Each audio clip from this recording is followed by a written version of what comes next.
Hello friend, welcome to money classes. मैं मन भसन गिरी आपका स्वागत करता हूं आपके अपने चैनल मनी क्लासेज में।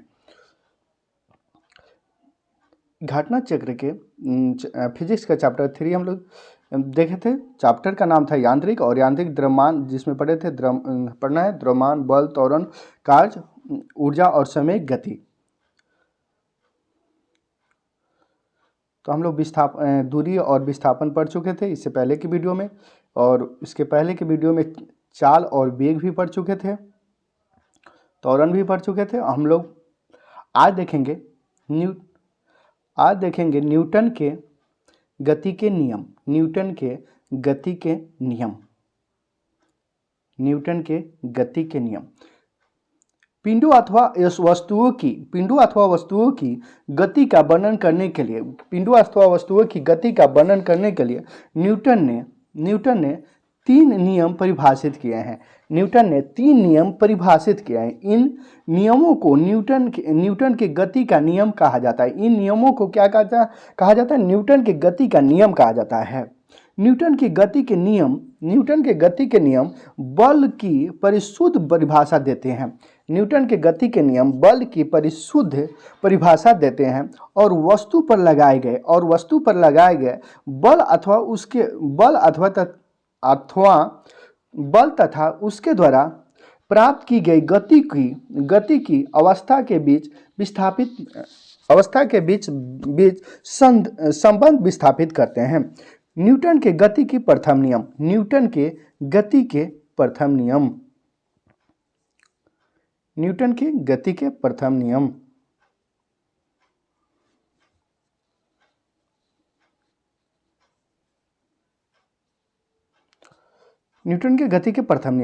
प्रथम नियम के अनुसार किसी विराम स्थित वस्तु विराम स्थित से की ही बनी रहेगी और गतिमान वस्तु निरंतर एक समान चाल से सीधी रेखा में गतिमान करेगी, जबकि उसकी विराम अवस्था अथवा एक समान गति की अवस्था में परिवर्तन के लिए बाहरी बल के द्वारा उसे बाध्य नहीं किया जाता है।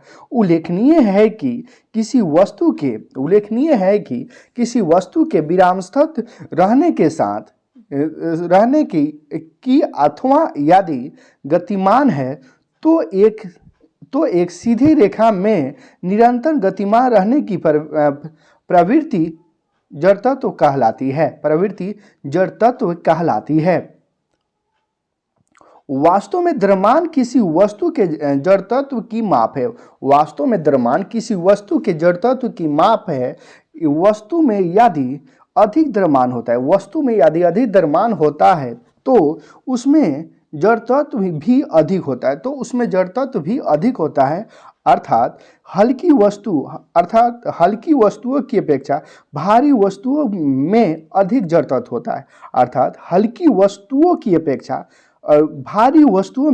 जड़तत्व होता है।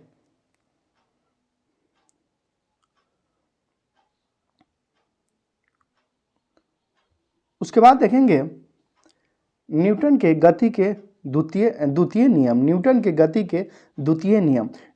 गति के प्रथम नियम से यह स्पष्ट होता है कि किसी वस्तु के बाहरी बल लगाने से उसके गति में परिवर्तन होता है। गति में परिवर्तन होने का अर्थ वस्तु में त्वरण के उपस्थित होने से है। अतः किसी वस्तु पर बल लगाने से उसमें त्वरण उत्पन्न होता है। प्रयोग द्वारा यह देखा गया है किसी वस्तु पर आरोपित बल F उस वस्तु के द्रव्यमान m अथवा वस्तु को बल की दिशा में उत्पन्न त्वरण A के गुणनफल के बराबर होता है। इसलिए बल बराबर हो जाता है द्रव्यमान गुने त्वरण, F बराबर m गुने a, F बराबर m गुने a। इस समीकरण को ही न्यूटन की गति के द्वितीय नियम कहते हैं। इस समीकरण को क्या कहते हैं? न्यूटन की गति की द्वितीय नियम कहते हैं। बल का एसआई मात्रक न्यूटन होता है। बल का एसआई मात्रक क्या होता है? न्यूटन होता है। 1 न्यूटन वह बल है, 1 न्यूटन वह बल है जो 1 किलोग्राम द्रव्यमान की वस्तु पर लगाए जाने पर उसमें से 1 मीटर सेकेंड स्क्वायर का त्वरण उत्पन्न करता है। उसके बाद देखेंगे न्यूटन के गति के तृतीय नियम। न्यूटन के गति के तृतीय नियम, न्यूटन के गति के तृतीय नियम।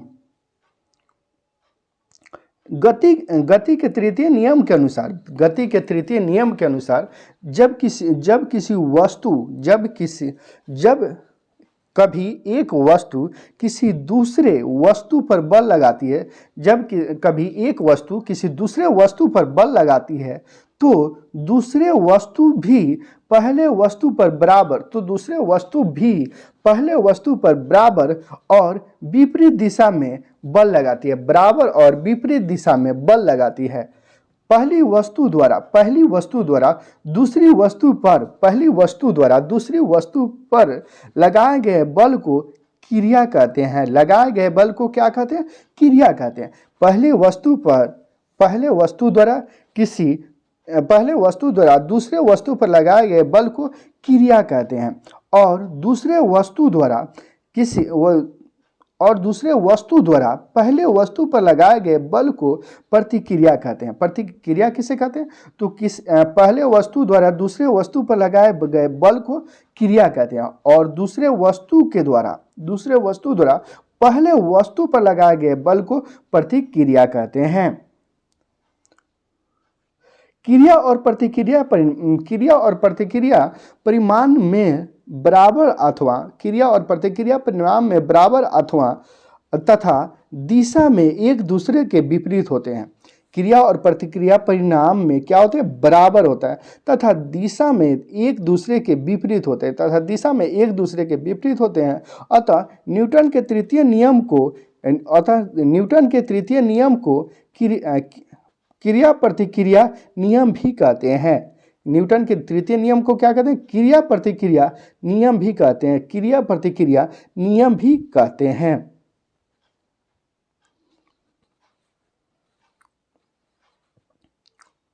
उसके बाद पढ़ेंगे संवेग। किसी वस्तु के संवेग को उस वस्तु के द्रव्यमान अथवा वेग के गुणनफल के रूप में परिभाषित किया जाता है। इसलिए संवेग बराबर होता है द्रव्यमान गुने वेग। P बराबर m गुने v, m multiply v, P equal to m multiply v। संवेग एक सदिश राशि है। संवेग क्या है? एक सदिश राशि है जिसकी दिशा वेग की दिशा में ही होती है। प्रत्येक गतिमान वस्तु में संवेग होता है। प्रत्येक गतिमान वस्तु में क्या होता है? संवेग होता है। संवेग का एसआई मात्रक किलोग्राम मीटर सेकेंड होता है। संवेग का एसआई मात्रक क्या होता है? किलोग्राम मीटर सेकेंड होता है। उसके बाद है संवेग परिवर्तन। किसी वस्तु के संवेग परिवर्तन की दर वस्तु पर लगाए गए बाहरी बल के समानुपाती होती है। संवेग में परिवर्तन सदैव बल की दिशा में होती है। यह न्यूटन के गति के तृतीय नियम का ही एक अन्य रूप है। अन्य रूप है। बल बराबर संवेग में परिवर्तन बटे समय। यदि m द्रव्यमान की वस्तु को आरंभिक वेग u हो तो इसका आरंभिक संवेग mu होता है। तो इसका आरंभिक संवेग mu होता है। t